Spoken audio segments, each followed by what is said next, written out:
Bismillahirrahmanirrahim. Assalamualaikum warahmatullahi wabarakatuh. Perkenalkan, saya Kuina Mutiara Wafa dari kelas IATB angkatan 2022. Di sini saya akan menjelaskan sedikit mengenai perbandingan satu hadis yang disyarah dalam 3 kitab syarah hadis Al-Muwatta. Kitab Al-Muwatta terdiri dari 1843 hadis. Hadis-hadis tersebut diklasifikasikan ke dalam tema besar atau kitab dan subbahasan atau bab. Total tema besar dalam Al-Muwatta yaitu 61 topik, sedangkan babnya sendiri berjumlah 803 bahasan. Adapun hadis yang saya ambil adalah hadis dari kitab nikah, babu jami'u ma la yajuzu minan nikah, yaitu bab mengenai beberapa jenis pernikahan yang tidak diperbolehkan. Saya mengambil hadis tentang tidak diperbolehkannya nikah syighar. Adapun bunyi hadisnya adalah sebagai berikut. An Abdillah ibnu Umar anna Rasulullah sallallahu alaihi wasallam nahani syighar wa syigharu ayuzawwija rajul binatahu ala ayuzawwijahul akhar binatahu laisa bainahuma sadaqun, yang artinya bersumber dari Abdullah bin Umar, sesungguhnya Rasulullah Shallallahu Alaihi Wasallam melarang pernikahan syighar, yakni bentuk pernikahan di mana seorang lelaki menikahkan putrinya dengan lelaki lain dengan syarat lelaki lain itu pun menikahkan putrinya dengan tanpa ada mas kawin segala. Adapun nama kitab-kitab yang saya ambil syarahnya tersebut adalah satu Al-Maswa, yang kedua adalah Al-Muntaqah, yang ketiga adalah Al-Zurqani. Yang pertama Al-Maswa, nama lengkap kitab ini adalah Al-Maswa Syarah Al-Muwatta, ditulis oleh Al-Dahlawi. Yang nama lengkapnya adalah Syed Qutb-ad-Din Ahmad Waliullah bin Abdul Ar-Rahim Al-Umari Al-Dahlawi, atau biasa dikenal dengan nama Syah Waliullah Dahlawi. Jika nasabnya diruntut, maka beliau ini akan sampai pada Umar bin Khattab, sementara garis keturunan ayahnya sampai pada Ali bin Abi Thalib. Syekh Waliullah Dahlawi ini lahir pada tanggal 21 Februari 1703 Masehi di Mozapalat, Delhi, India, dan meninggal pada 20 Agustus 1762 Masehi. Al-Dahlawi ini merupakan salah satu pembaharu Islam yang hidup pada masa kemunduran Imperium Mughal. Nah, yang selanjutnya yaitu metode daripada kitab Al-Maswa ini adalah secara keseluruhan kitabnya itu ijmali, dan dari hadis yang saya pilih itu juga disyarahi dengan ijmali. Mengapa demikian? Karena hadis tersebut langsung dijelaskan secara ringkas oleh Al-Dahlawi, dan itu membuat para orang yang awam mudah memahaminya. Jadi penjelasan daripada kitab itu atau syarahnya itu sangat ringkas dan jelas. Yang selanjutnya, kitab yang kedua yaitu kitab Al-Muntaqah. Nama lengkap kitab ini adalah Al-Muntaqah Syarah Muwatta Malik, yang ditulis oleh Al-Baji.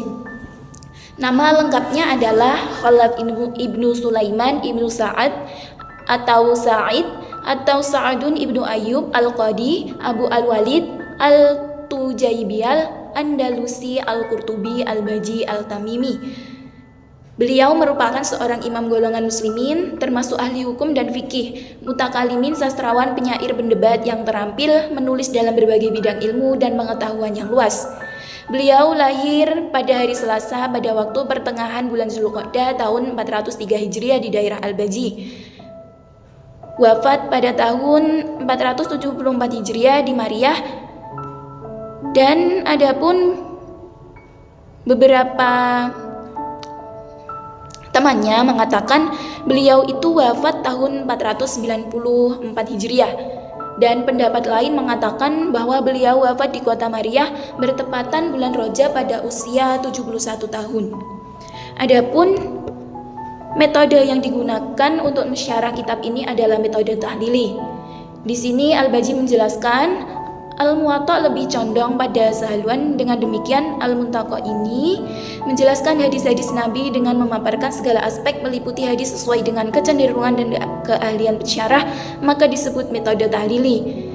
Al-Baji juga setelah menampilkan hadis dari kitab Al-Muwatta, kemudian beliau menyertakan pendapat ulama berupa syarah dan fasal yang ada.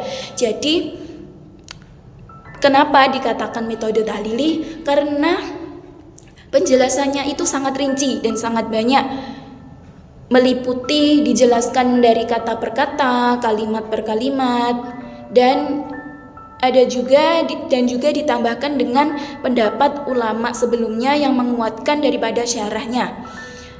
Berikutnya yaitu kitab yang ketiga adalah kitab Al-Zarqani. Nama lengkap kitab ini adalah Syarah Al-Zarqani ala Muwatta Al-Imam Malik. Ditulis oleh Al-Zarqani yang nama lengkapnya adalah Imam Abu Abdullah Ibnu Fujlah Muhammad Ibnu Abdul Al-Baqi Al-Azhari Al-Zurqani Al-Maliki. Dilahirkan pada tahun 1645 Masehi dan meninggal pada tahun 1710 Masehi dalam usia rentang 64 sampai 65 tahun.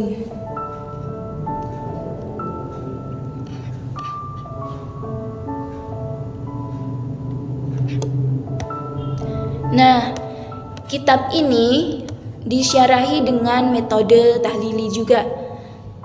Mengapa demikian?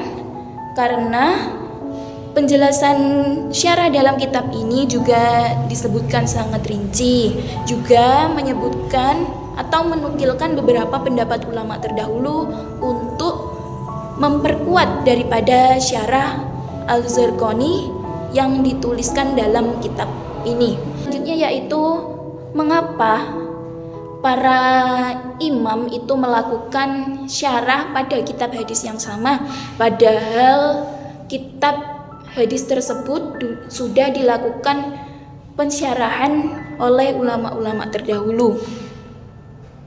Nah, itu menurut literatur yang saya baca, saya menemukan bahwa kitab-kitab hadis itu dilakukan syarah ulang atau dilakukan syarah lagi adalah karena kitab-kitab syarah sebelumnya tidak banyak terdapat di negerinya. Jadi kitab syarah tersebut tidak ada dalam atau tidak banyak dalam suatu negeri tersebut, sehingga tidak sangat terbatas kalau dipelajari oleh orang yang banyak. Juga yang kedua ini supaya kitab Syarah Al-Muwatta ini lebih sederhana, tidak pendek ataupun tidak juga panjang. Jadi misalkan kitab Syarah Al-Muwatta ini disyarah dengan metode ijmali. Nah, kalau disyarah dengan metode ijmali itu kan kadang penjelasannya kayak kurang gitu.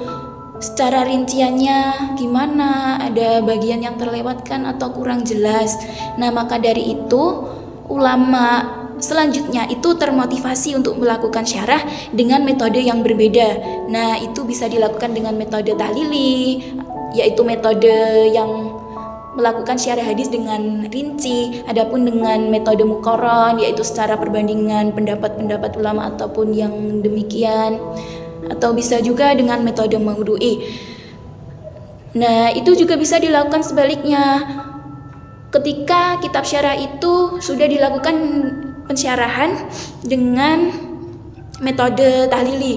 Nah, biasanya kan metode tahlili itu syarahnya panjang, sehingga orang yang masih awam atau ketika orang itu masih pertama mau membaca kitab syarah tersebut kan kalau panjang kayak males gitu. Terus penjelasan yang banyak, kadang bingung, atau kata-kata yang digunakan itu kalau yang rinci itu kayak sulit gitu. Maka para imam selanjutnya itu termotivasi untuk melakukan syarah lagi, walaupun kitab tersebut sudah disyarahi sebelumnya, untuk dilakukan syarah lagi dengan metode yang lebih ringkas. Itu bisa dilakukan dengan metode ijmali, atau bisa juga melakukan metode pensyarahan dengan metode yang sama tapi dengan gaya bahasa yang berbeda. Bisa jadi dalam kitab syarah hadis sebelumnya itu menggunakan bahasa yang terlalu sulit untuk dipahami.